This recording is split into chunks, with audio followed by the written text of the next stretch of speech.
Depuis 25 ans, les troubadours de Gravelines font revivre les grandes heures de l'histoire gravelinoise et redonnent vie aux personnages illustres ou modestes de notre cité.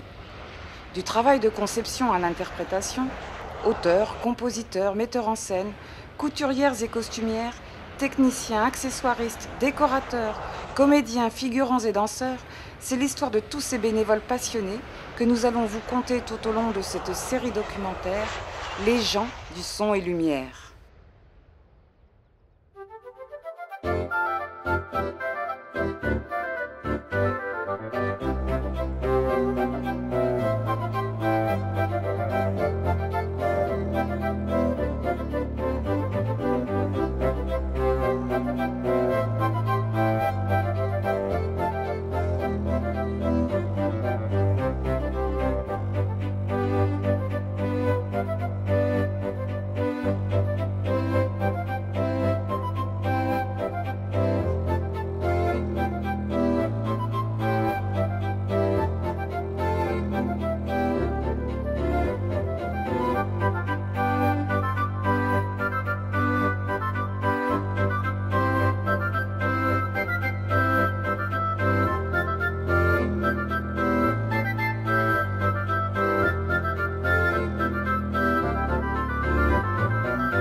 1986, 1989, 1992. Avec ces 3 spectacles, les troubadours ont prouvé leur savoir-faire et ont franchi les étapes à la vitesse grand V. Au milieu des années 90, ils ressentent le besoin de fidéliser leur troupe en créant un événement annuel. Durant les 10 années qui suivirent, ils enchanteront les différents sites de Gravelines avec une nouvelle formule, une sorte de théâtre nocturne en plein air, les estivales. Il y a eu un autre événementiel qui fait qu'en fait, le sommet, après 92, ça devenait tous les 4 ans. On se dit, mais oui, mais entre deux, qu'est-ce qu'on fait, quoi?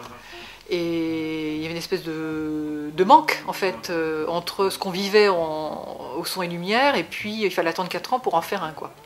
Donc à chaque fois, il fallait refaire une annonce via Delta, la presse, enfin bref, des tracts et tutti quanti. Et on avait beaucoup de mal à retrouver des gens qui aient envie. Donc quand on a annoncé ça aux figurants, ben, au revoir, on se revoit dans 4 ans. Bah. Donc poussé par ces gens-là, on s'est dit, il faudrait qu'on arrive à trouver un spectacle qui se déroule tous les ans, qui soit pas trop lourd, et en costume et en technique, et qui se déroulerait comme dans presque plein de lieux de spectacle, tous les week-ends. Donc on a mis 2 ans à pondre les estivales en 94. Autre temps, autre chose, enfin, du théâtre nocturne en fait. Hein. Donc tous les vendredis, on montait le grand Barnum du CAC, et puis on présentait des spectacles. Tout l'été. Je me souviens la première année, on n'a pas pris de congé, on n'a pas pris de vacances. Et puis après c'était parti pendant 11 ans de... Le premier, ça a été Vauban, dans l'Arsenal, avec 2 années successives.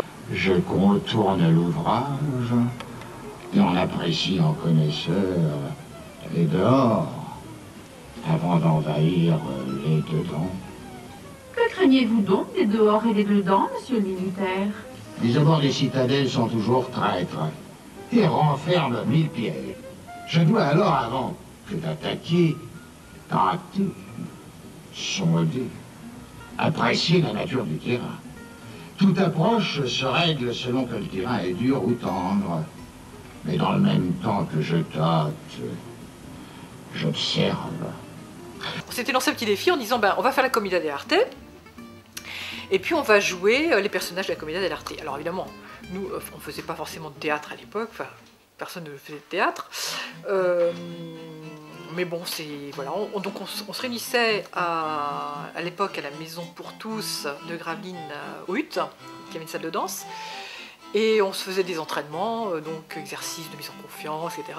Et on s'inventait des chorégraphies. On avait un texte évidemment qui était écrit par Patrice.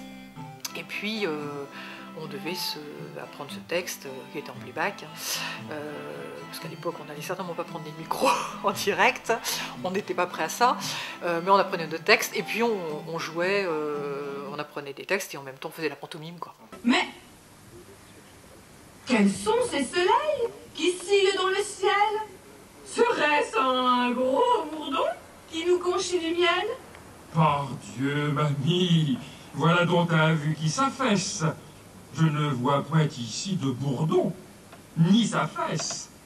Ces raies lumineux qui trouent l'obscur de la nuit, donnant à la pénombre une impression de vie, ne sont pas le fait de gros insectes zélés, mais le gros lumignon de serviteurs zélés. Lumignon? Ah, lumignon! Quelle est donc cette histoire? Faut-il, pour y voir clair, avoir un gros bougeoir? Pour éclairer la lune, faut-il donc aujourd'hui avoir un gros engin et le sortir la nuit? Ça y est, encore une fois, voilà Polichinelle qui fantasme et rêve à une énorme chandelle. Prends garde, Galopine, à ma mèche échaudée. Elle irait bien déjà venir te tarauder. Si des raideurs n'usaient mon antique verdeur. Avec rien, pas d'accessoires et pas de costume, on n'avait quasiment rien.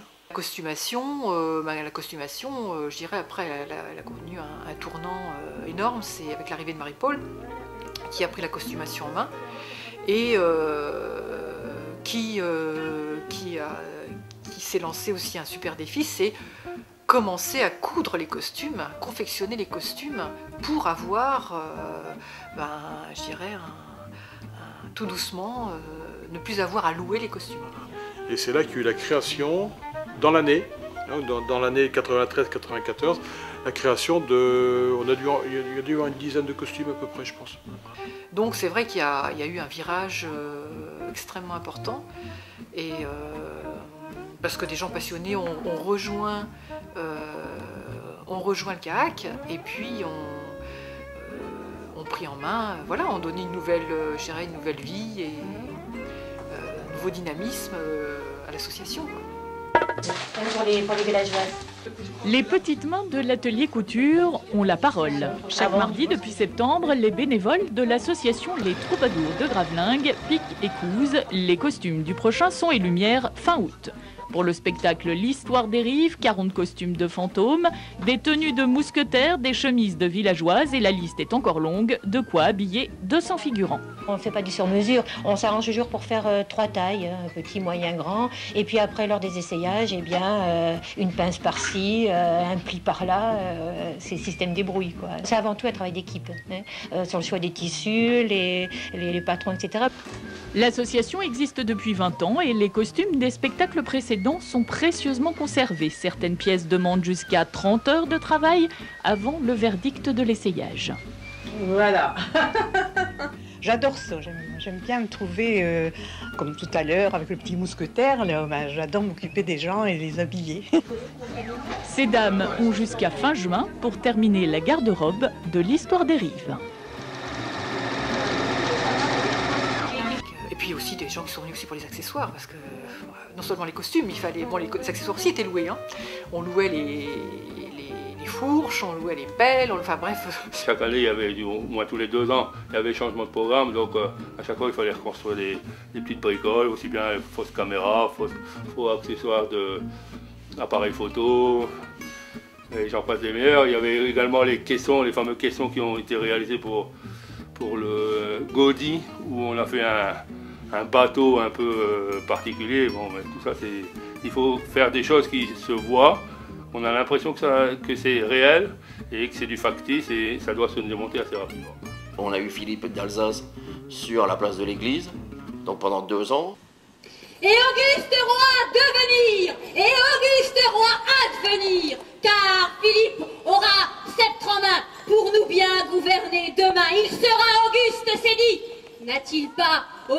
de Marie mit fin à la tribu femelle? Qu'Aliénor, Constance et Adèle, femmes de notre roi de France, accouchèrent en moult souffrances, en voyant la Vierge brassière. Louis offrit à Dieu des prières, car Louis VII, en roi très chrétien, donnait vie au sang capétien. Buvons un coup, buvons-en trois, à la santé de notre roi, et fêtez cela est juste, car il est né, Philippe Auguste. Voilà, on a réussi le tour de force de faire le son lumière en juin, juin 96, et même 15 jours après, on démarrait les estivales. J'ai eu l'occasion de jouer le rôle d'un chevalier à l'époque, dans le premier spectacle qui était donc Philippe d'Alsace. Alors là, ce qui était intéressant, c'est que les estivales se jouaient en playback. Donc les estivales Vauban, 94 et 95, on n'avait que du playback. 96, il n'y avait que du playback. Mais très vite, j'ai senti que l'on était très dépendant malgré tout de la bande-son, puisqu'on jouait avec la voix d'un acteur qui était quelquefois différent. Et puis là, on est parti sur 97, en direct. Et puis il y a eu des gens aussi qui ont eu des rôles avec des micros, qui ont joué des acteurs. Et là, avec aussi des moments d'anthologie. Des grands vides avec Patrice qui n'arrêtait pas de parler et qui ne disait pas le mot qu'il était censé me dire. Et en même temps, de celui-là, lui, il croyait que je ne savais pas. Je ne savais peut-être pas beaucoup, mais j'entendais toujours le mot. C'était terrible. Donc on a créé un atelier de danse. Il y a eu aussi un moment de country chez nous. C'était long d'attendre 3 ans, donc on avait envie de se voir. C'est comme ça que le groupe danse s'est monté. C'est parce que comme on voulait se voir beaucoup plus souvent... Moi qui n'avais jamais dansé de ma vie, et quand je suis parti en retraite, on m'a dit « Bernard, il manque des hommes, il faut absolument que tu danses ». Et j'ai appris à 55 ans à danser. Moi j'adorais danser, mais j'avais un mari qui ne voulait pas danser. Donc quand Martine a proposé à Nanar d'aller danser, au début ça avait été « vous allez être tranquille, je vais danser une fois, vous allez me foutre la paix parce que je ne danserai pas ». Et en fin de compte, il a mis un pied et moi j'en suis ravie parce qu'il continue à venir danser. Non, autrement côté danse, il y avait aussi Moyen-Âge. Le folk, on n'a pas fait de folk, je ne pense pas. Mais Moyen-Âge, quand on faisait les estivales devant l'église.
Après, on a eu André-Louis Gaudy, 2 ans devant la gare. La nouvelle guerre, donc ça c'était 98-99. T'es prête? Oui.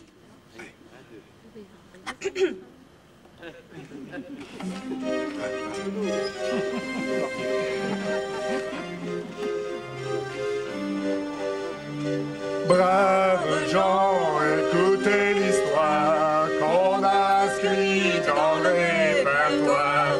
Surtout préparez vos mouchoirs,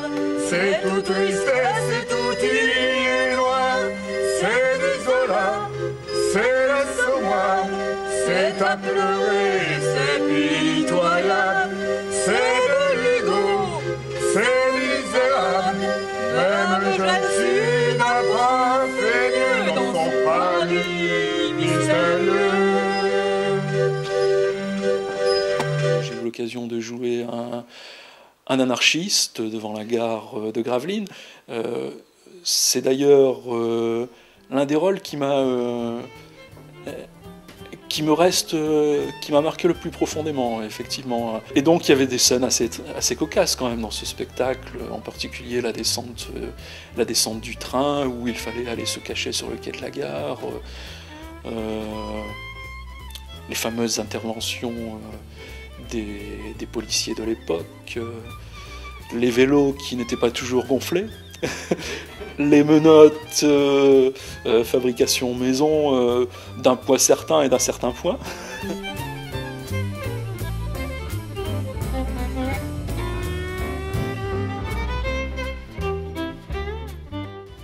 Avant la Porte aux Boules, on a eu l'occasion de jouer quelques spectacles dans le site de l'Arsenal également. On s'était dit, tiens, on va faire un cycle comme ça, de tournée sur ces trois lieux. Un spectacle dans lequel j'avais l'occasion d'interpréter le rôle d'un comédien dans la troupe de Molière. On est allé voir les Bérets de la Reine. Et ça nous a... Enfin, alors les Bérets de la Reine, on les avait vus dans la salle Vauban.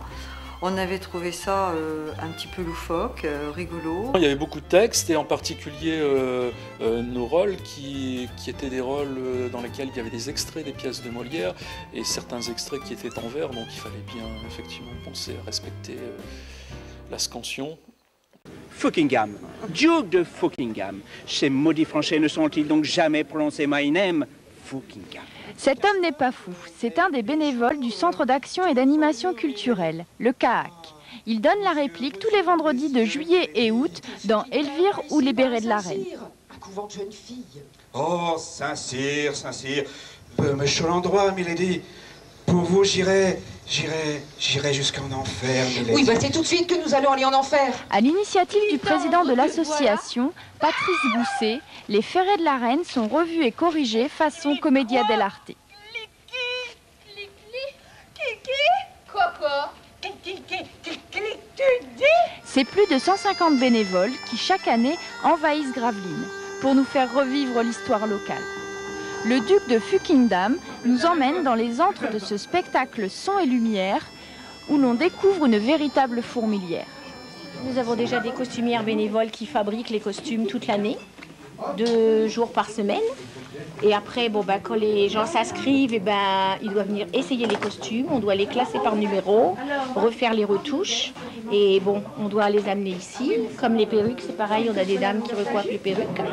Et quand on change de mois, c'est pareil, il faut absolument tout reclasser, parce qu'on change de personne. Donc là, on est entre juillet et août, on est à 150 figurants et on a tous 2 à 3 costumes par personne. Et les perruques, c'est pareil. Et nous sommes tous bénévoles, dans la joie et dans la bonne humeur. L'amour du théâtre, la créativité s'exprime par la réalisation des décors, des costumes, mais aussi par l'investissement de tous ces comédiens bénévoles dans leur rôle. Certains vont même jusqu'à prendre des cours avec des professionnels pour donner le meilleur d'eux-mêmes. Les danses, on répète toute l'année, tous les vendredis soirs pendant 2 heures. Et cette année, nous avons tous les gens qui désiraient apprendre la danse. Nous avons eu une intermittente du spectacle qui est venue nous apprendre la danse du menuet un dimanche, un samedi et un dimanche. On a fait un stage. Cette fresque burlesque nous fait traverser les siècles pour nous parler de complot, de trahison et surtout d'amour.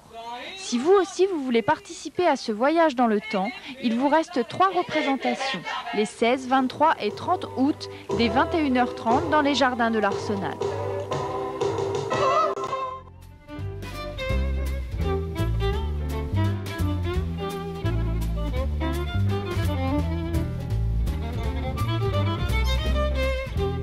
J'avais un rôle totalement différent des rôles précédents, puisque je jouais le rôle d'un sorcier, vêtu d'une peau de loup,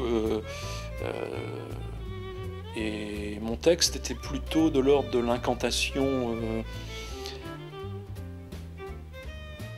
assez surnaturel, entouré de sorcières, 4 charmantes sorcières au demeurant.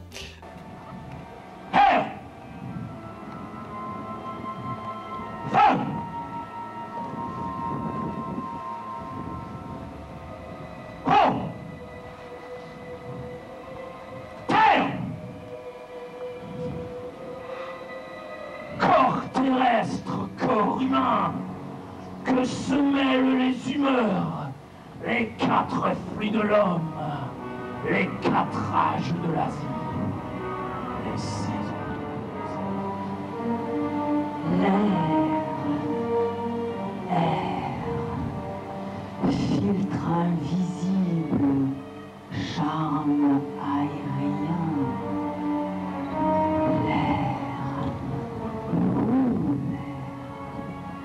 vapeur brise légère, viens par boiste, son gouffre souffle, et souffle de vie, et souffle la vie.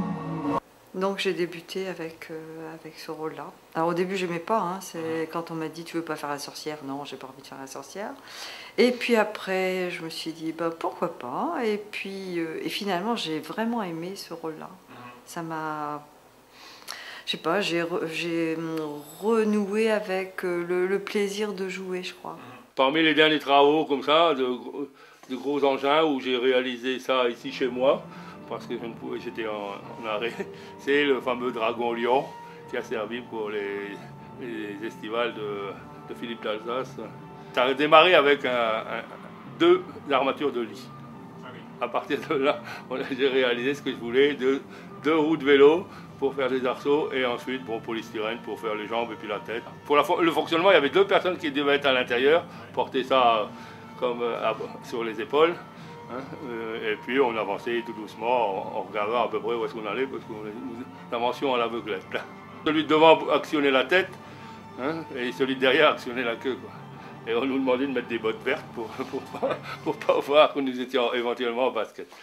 On est peut-être resté trop longtemps à l'Arsenal, en fait, parce qu'on est resté de 2000 à 4 ans d'affilée. Là, ça a été un truc qui a usé un peu tout le monde. Surtout qu'on jouait quand même tous les vendredis. Donc on jouait parfois 4 fois quand c'était pas 5 certains mois. Sans oublier qu'entre deux, il y avait du son-lumière. C'est vrai que c'était tellement lourd au niveau technique parce que... Démonter, remonter, démonter, remonter, stocker les costumes, déstocker les costumes. Moi quand je repense les estivales, pour moi c'était un truc colossal. Et puis on s'est retrouvés pendant 2-3 ans où on s'est payé un vendredi où il pleut, après 2 vendredis où il pleut. Quand on faisait les répètes, on avait plus de 30 acteurs. Et on a même eu des vendredis où on a annulé. Et ça, il y a un de plus terrible quoi, pour tenir une équipe. Et cette gymnastique qui s'est passée pendant 11 ans, ça dure 11 ans. Hein. Le son-lumière, c'est quand même grandiose par rapport aux estivales. C'est pas que l'estivale, c'était pas bien, mais c'était beaucoup théâtral. Tu vois, c'est vrai que ça paraît loin, c'était les estivales, c'était le petit son-lumière, mais quand tu revois le boulot et la constance que ça a demandé à tous les figurants de venir le vendredi, les répéter tout le bazar. Ah, moi, je préfère le grand son et lumière aussi que les estivales.